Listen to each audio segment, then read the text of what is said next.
Hey everyone, it's Mike Andes, and you're listening to the Business Bootcamp Podcast. Today, I'm going to be sharing with you how much my 6 different businesses and probably about 7 or 8 different revenue streams, but actually 6 businesses, what they generated in revenue and in profit last month.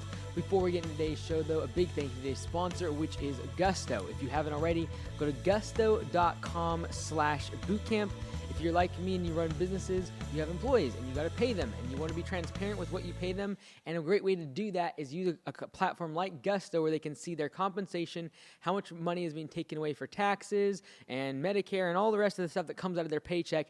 Be open, transparent with that so they can see it all the time from the app. And also, it's just a great service for being able to do automatic transfer to your employees for their paycheck. So check it out today. Go to gusto.com/bootcamp. If I'm a little bit hoarse today, forgive me. I just finished 3 days of training for our franchisees here at Augusta Lawn Care, and then literally tomorrow I am going to be going out on a 12-day trip with Josh to be traveling all around the country and meeting up with the franchisees. Really looking forward to that, but a little bit hard on the throat, so forgive me for that. So if you haven't watched last month's revenue reports, I shared with you exactly what the revenues and profits were for my 5 or 6 different businesses. Some of them you can't really say they're businesses. I don't know, like is real estate a business? I don't know, like my stock portfolio, is that business? No, not really. It's just a revenue stream. And same thing with like the books, like Amazon. I get little bits of money from those places. So anyways, but about 6 businesses that are actually legit have employees. I want to talk about those, what they made in revenue, what they made in profit. And if you haven't listened to the last revenue report, please do, because it's a good balance with today's, because you'll see how some months you do really good, some months you don't. On your profit and loss statement, it looks like you did bad, or vice versa. Last month it looks like we lost money on some things, and then this month looks like we made a whole bunch of money. But it all balances itself out. And again, the profit and loss statement tells a story. To look at just 1 month's profit and loss statement does not give you a good indicator of really the overall health of the businesses. I always think of a balance sheet as sort of the really quick kind of like almost taking someone's temperature. Like it's really quick, easy way. Are you healthy? Like, are you doing well right now? Maybe your heart rate. Like it's a quick, easy, triage of how good the business is doing from a cash perspective. That's the balance sheet. The profit and loss statement or the income statements, they really tell a story. It's kind of like looking at the medical records of someone instead of just a snapshot in time on their balance sheet. The income statement really tells a story. And so I hope that by sharing these that you can kind of see the story and you can see the ups, the downs, the goods, the bad. And I'll continue to share these, maybe not every month, but as much as I possibly can get time to do this and to hopefully inspire you and to encourage you if you aren't doing well, to see that businesses lose money sometimes and that you have hard months sometimes and unexpected things come up sometimes. But then there's other months like this month where you have a really, really good month. And you count your blessings and you count your lucky stars when you have a good month, and you save up for a rainy day when you know there's going to be a bad month or there's going to be unexpected expenses, or you're going to be able to take opportunity of something that comes up for a really, really good deal. So let's go ahead and jump right into it. If you haven't watched last month, make sure you do that because I talk a little bit more why I'm sharing these numbers, but it's definitely not to brag or gloat or make people feel bad. That's not the reason. This is not like an overnight success. If you think that you're going to do this in a matter of a few months, you should go fly a kite. This is a lot of time, effort, energy being poured into these businesses over years. It's only been recently that I shared these numbers, and so make sure you are aware that this is not like just start your business tomorrow and start making a bunch of money. That's not how this works. And so it's a lot of time, a lot of energy, a lot of passion, a lot of tears that go into building businesses that are sustainable, that run profit margins like you're going to see today. All right. So let's jump right into it. So Augusta Lawn Care Corporation, that is the entity that runs the Bellingham location, where I spend maybe an hour a week spending on that in terms of my time and energy. Maybe a little more if you include drive time, because it's about 15 to 20 minutes from where I live. And so maybe a couple hours a week of my energy is spent on that location. It's managed by great people, great culture and staff that are working there that I love a lot and that really support the vision of what we're trying to do at Augusta Lawn Care. And so last month, September 2020, their revenues were $173,182, and their profits were $34,000. 388. Now, if you watch last month's report on that one, you notice that that's significantly less profit. The reason for that is because there was 3 pay periods inside of the month. So there was 3 times we had to pay out, and every time we pay out, it's like $30,000. I'm going to do a very in-detailed video of just the Augusta Lawn Care, that one location's profit and loss statement, so stay tuned for that. But I can tell you that it's a little bit lower than usual because of that 3rd pay period, as well as we did profit sharing for the crew out in the field. And so we do a profit sharing program there. We do it for those out in the field as well as the management staff, and we do it on different months because just to balance out the income statement so we don't have massive dips. And we're going to be talking a lot about that at Landscape Summit in January. If you want to come for that, landscapebusinesscourse.com/conference. Sign up for that. Hear all about how we do the profit sharing program and how I balance it out with the field staff as well as the management in terms of keeping our months a little bit more stable. But for September, the reason that dipped in terms of profitability numbers and profit percentage is simply due to the fact that we had 3 pay periods. I know that September was actually one of our best months we've ever had in terms of profitability, but because of that 3rd pay period, it really made the percentage drop. But really, I know that that was one of our best months we've ever had in terms of profitability and efficiencies and everything. It's just that happened that like our we paid people on the 1st, the 15th, and the 30th, and that happens like once or twice a year. So that was kind of unlucky on this P&L, but that's, again, it's telling a story. And again, I also made a video and really in depth of all the expenses for that location. All right, next business was Anytime Fitness. So if you don't know, I own a gym. And I bought this in Anytime Fitness Club. It was doing well already when I purchased it. It wasn't like I built this from scratch. I purchased it for $500,000 from the previous owner, and it was great. The biggest thing that I learned from Anytime Fitness was how to run a franchise, what to expect from the franchisor, and what the franchisees, their pain points are and what they're complaining about. I learned that communication is one of the biggest things that franchisees get frustrated by with franchisors, not knowing what they're doing, not knowing where their money is going, not knowing what the future holds for the franchise and the future plans of the franchise. And so I learned a lot of those things from Anytime Fitness, which is one of the best franchises in the world, ranked by Entrepreneur Magazine. In 2014, they were ranked number 1. And so I purchased them a few years ago and I've made the club better, but it was already doing well. It was already cash flow positive from day 1 and just a great club. Now, COVID-19 came along in 2020 and really did a number on us, that's for sure. We had to close down for over 3 months, 0 revenue during that time, and we tried to pivot to like online and kind of like virtual training. It was okay, but we didn't really make a lot of money. However, we've come back to the club with a renewed focus on training and training at premium prices, so personal trainers. So we hired 1 full-time personal trainer, and now we got actually a 3rd one that's just starting on part-time. And so really doubling down on that in order to recoup the revenues that we've lost from COVID-19, because our membership is down by about 25-30%, but we've almost doubled our training revenue. So the revenues right now are a little bit down from a year ago, but not a whole lot because we have really focused more on training. However, hiring the trainers has increased the amount of wages that we are having to pay out. So the revenue for last month at the Blaine Anytime Fitness Club location was $42,000 on the dollar. That's what I'm talking about. $42,000 exactly for September. And our profits for the Anytime Fitness was, let's see here, $14,470. So $14,000, $470 was the profit. Now, keep in mind, and you know this from last month, that the Anytime Fitness location, when I purchased it, I got an SBA loan on it. Now, the SBA went ahead and paid for 6 months of our loan because of COVID-19. And so we are still not paying on that loan. It's usually about $5,400 a month. So we don't have to pay anything on that right now. So that money would otherwise be going to the SBA and going towards our loan, I should say, is actually, we don't have to pay it. So that's why that number is actually a little bit inflated, because we are not paying on our loan right now. Now, you might be saying, why did you take, mortgage forbearance when the whole COVID-19 happened and everyone else is losing money, and here you're making money, and yet you're getting SBA, the government's money, basically. Let me be very clear. They did not give us a choice on this. They did not ask us if we wanted any mortgage forbearance. They gave us a letter because of an SBA loan and said all of your payments are going to get paid until the end of the year. So there was no choice on that. I just got a letter, and I'm not going to argue with the government giving me money.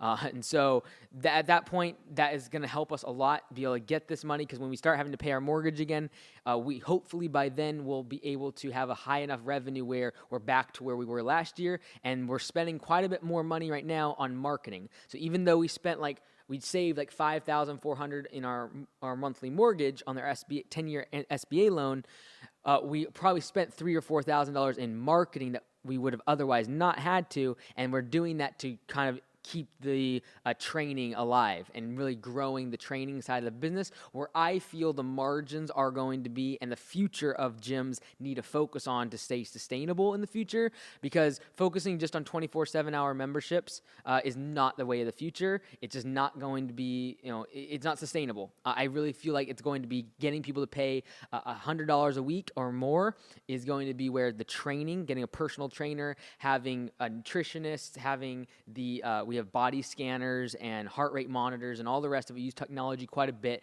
for the personal training side of things, and that's what we've been focusing on to keep that business doing well, even after COVID. And so even though COVID really killed us for 3 months, we're back almost to where we were a year ago, and really have just been pivoting everything, the way we treat the business and the way the focus of the business is no longer membership. It is training, because our membership has gone down 25-30%, but our training has really been making up for that. So very happy about that. And the team over there has been doing a great job at selling and just learning new systems for selling training, and very proud of them for that. All right, the next business that I have, I kind of lump several different things into one, and it has to do with like landscape business course, business bootcamp podcast, all the books, the podcast, the conference, all of that lumped together. I lump it all together. Now, this month is going to seem like it's really high in terms of revenues and profits, because we started opening up the ticket sales for the conference in January. And so what happens is we get the revenue now, but you're going to see like in December and January, 2 months there, where we have to pay for the hotel, pay for the venue, and we'll be deeply in the red, in negative for those months, or at least zero. So the reason for that is because we collect the money for the tickets now, but then in December and January, we have to pay a bunch of money to the hotel for the conference halls, and we get food for everybody. I think we get like 4 or 5 meals, and so that has to all get paid for prior, and so we will get red in the future. This is basically like money that we're getting now from the ticket sales. So definitely sign up, because we're going to need it in December and January. We break even, usually lose money on the conference. Actually, let's be really honest. We lose money on the conference, but we think it's really important to be able to help landscapers, as well as it does definitely attract people to the Augusta brand as franchisees. All right, so that is for the conference and all that stuff put together. The revenues for September were $19,564. That includes everything that we get from landscapebusinesscourse.com. It includes everything from Teachable, where I have my courses and where you can schedule a 45-minute Zoom call with me for consulting. That includes, what else it includes? It includes the book sales, it includes the Audible sales, it includes the conference tickets, basically everything that's kind of around my media group. And so that's what that revenue for September was, $19,564. The profit on that was $13,406. So again, usually we're not that profitable in that category, because that money goes back into creating more content and the studio here, and creating more content, books, all the things that we've done here. That's what that money usually goes towards. However, again, we're collecting payment for the conference tickets that we will have to pay out. All right, so now let's move along to the Augusta Franchise Llc. So this is the franchise where we have Augusta Lawn Care franchisees. We now have 26 locations. I'm very, very happy about that.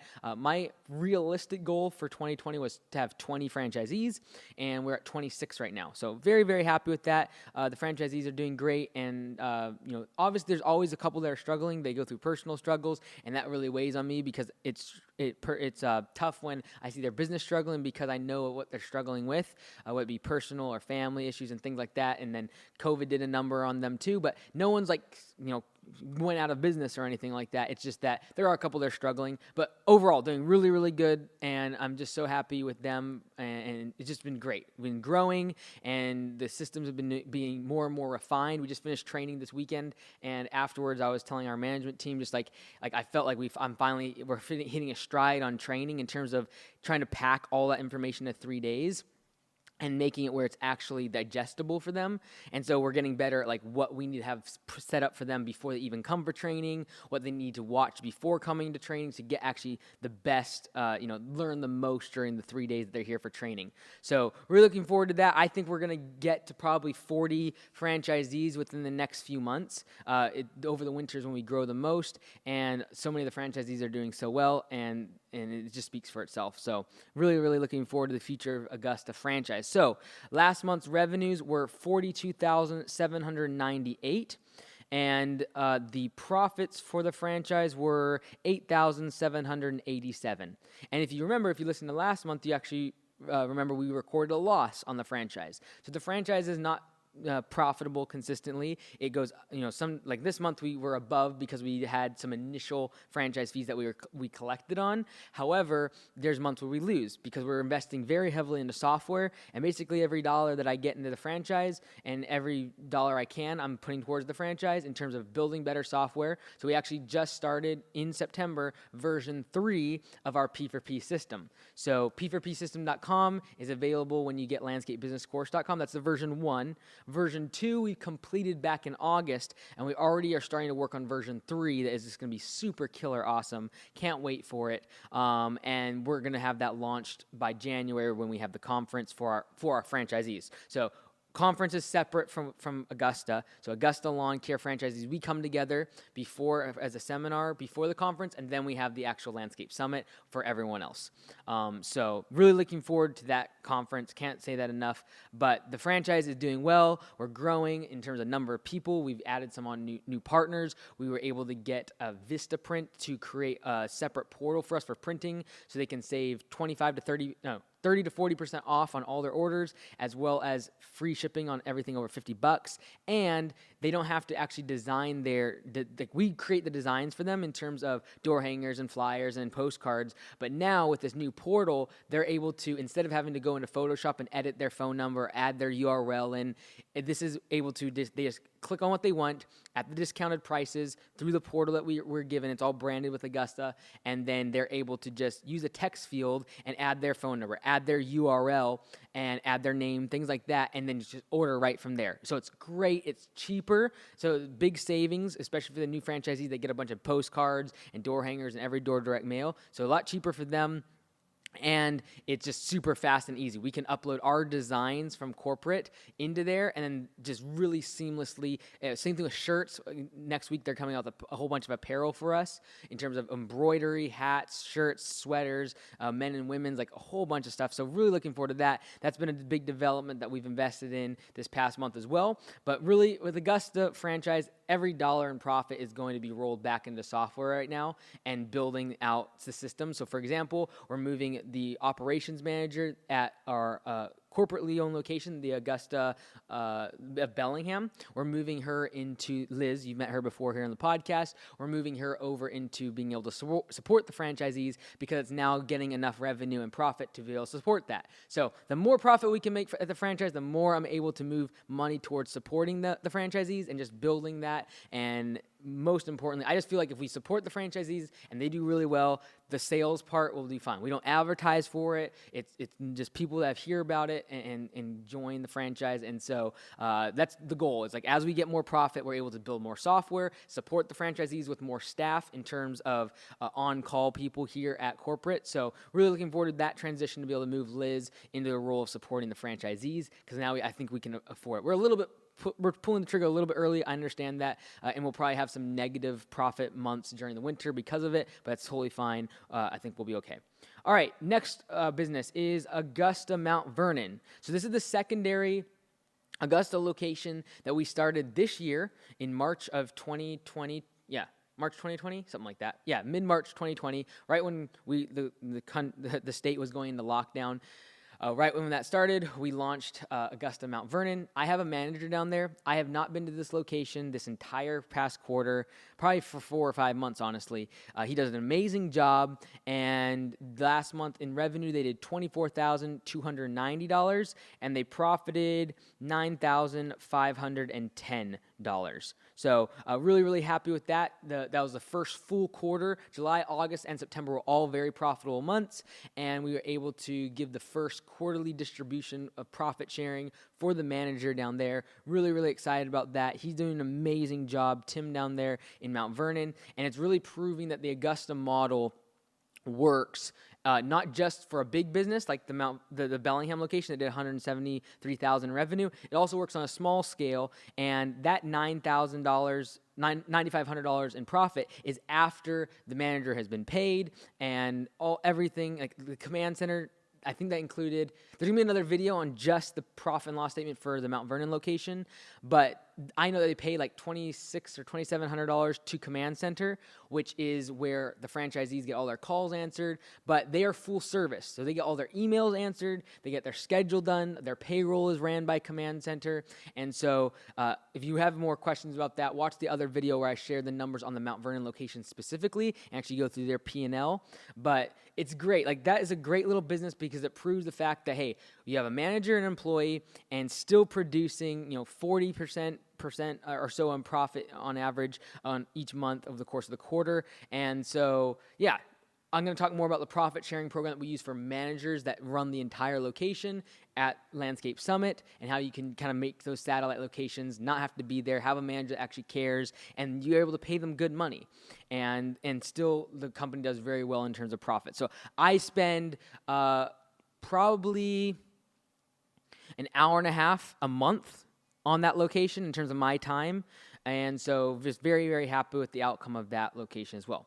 In terms of real estate, again, I don't know if you call this a business, but anyways, it's kind of my investment strategy personally. And again, if you haven't watched a lot of my videos, I really didn't have a lot of real estate until this year when I went all in on stocks during the crash in March, April, and May, and I've been able to make some good money on that and then roll that into real estate. So I've now purchased 10 units. Let me think. 10 units total, and in September I was able to close on 6 more, so 6 of those 10. So now I'm closed. I actually own 8 as I'm recording this. In about a week and a half, I'll have the full 10 because we're closing on the 2 more units, and they're all duplexes. And so really looking forward to growing the real estate portfolio. And it's kind of like where I can make my personal kind of nest egg. I don't keep any of the money personally from the businesses. It all goes back into the businesses to keep them growing and expanding and supporting the franchisees more. And so my kind of way of creating my own personal kind of backup wealth and providing for myself is having the real estate. Right now I could probably live on about $1,500 to $1,800 a month. Me personally, I don't consume a lot, and that'd be high. Honestly, I could do less on most of the time, but to be conservative, probably $1,500 to $1,800 a month I could live on. I know that down the road, if I have a family or something like that, I'm going to need real estate or something that can pay me passively to pay for my bills, since I do put the money back into the businesses and it's going back to the franchise. So right now, with the 8 units currently, we closed in the middle of September, so I only got prorated some of the rents, but it's pretty cool because the first month of your mortgage, you don't have to pay the mortgage, right? So I signed a 30-year mortgage. The first month, you don't have to pay any mortgage, so the profit margins are really high on this because I only had to pay mortgage on 2 of the units. So the revenues from September is a little bit off because, again, I closed in the middle of September. You get prorated for the rest of the month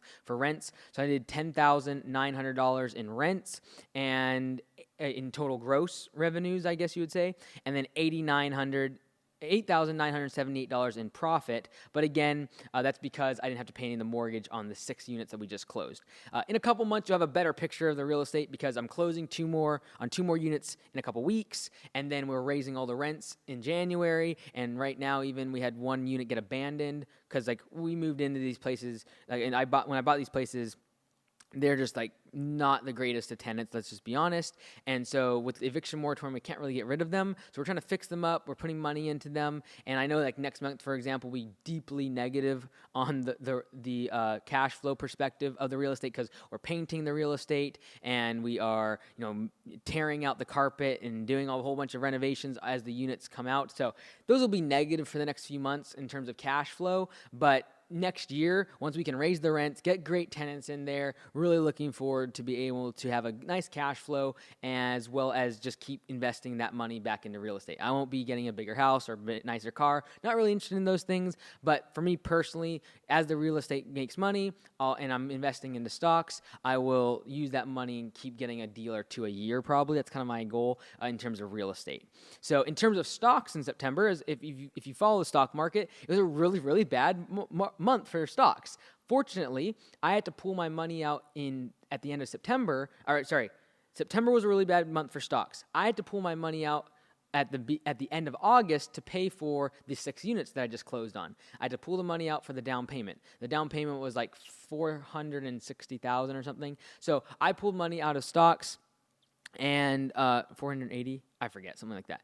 Anyways, I pulled a lot of my money out of stocks in end of August, which was absolute luck. Let's just be honest. I wasn't trying to time the market or anything. That was lucky because the stock market did really poorly in September. So I pulled out probably, I did think the market was pretty frothy. So I pulled out more than I needed in terms of for the real estate. But at the end of the day, I pulled about 80% of my stocks out and cashed them out at the end of August, paid for the real estate stuff. Well, September, it started dropping. The first 3 weeks of September were pretty brutal in the stock market. So I started putting money back into the stock market, and I doubled my, what my stake in the market is. And I know that we're still coming into some volatility, so I didn't go like all in with the election and everything that's coming up. I did not pour money back into the market like I did in March, April, and May. I don't see that kind of correction right now, but definitely we got a good 15 to 20% correction on some of the big tech stocks like Google, Facebook, Amazon, the ones that I really felt they were overvalued. But when they came back down, I was like, these valuations are good. I went in on those. And so I'm back in pretty substantially in the stock market. And I will need to pull some more money out when I close on these next 2 deals in a couple weeks. But the goal here is like using the stock market if there's good deals on the market, putting money in. Big question. So, for example, in September, I basically broke even in September on the stock market. The reason is because that last week of September, because I trickled money in the middle of September when it was really, really low, the last week I was able to recover everything I lost in the first couple weeks. So very, very fortunate again for doing that. The bottom line is, when the market's going down, that's when you're buying. When it's going up, that's when I'm actually nervous. Like I get more excited on a red day when there's just the whole market is down. That means that the business didn't do anything wrong. The fundamentals of that company aren't, there's no issue with them. It's just the whole market went down. And so that's when I buy in. And then when it's getting frothy and everyone's like, oh, this is the best thing ever. We're making so much money in the stock market. That's when I'm selling. That's when I'm like, I'm kind of getting nervous here. Get rid of this. And so that's kind of my investment portfolio mindset. And what the companies that I've invested in right now for the stock market are all companies that I believe in for the long term. I'm not speculating. I don't have any recovery stocks. When I say recovery, I mean like retail, the cruise lines, airlines. Don't have any of those right now. I'm strictly focused on companies I believe in for the long term and buying them when they on the dip when I feel like there's a good value in them. So I hope that inspires you. Hopefully that encourages you to either start your business, grow your business, or get to the point where it has systems in place where you can continue to expand, grow, dabble in real estate, have investments, be able to do profit sharing. It's one of the most rewarding things ever. I can't wait to talk about it at Landscape Summit in 2021. Thank you so much everyone for supporting the channel, and you're really definitely part of this. Those have become franchisees, listeners, people who have joined the course, supported me in so many different ways. The links are below for if you want to join the course or other things like that. lawncarewebdesign.com is also part of what contributes to this, and so I really appreciate everyone that supports the channel. Thanks so much, and have a great day.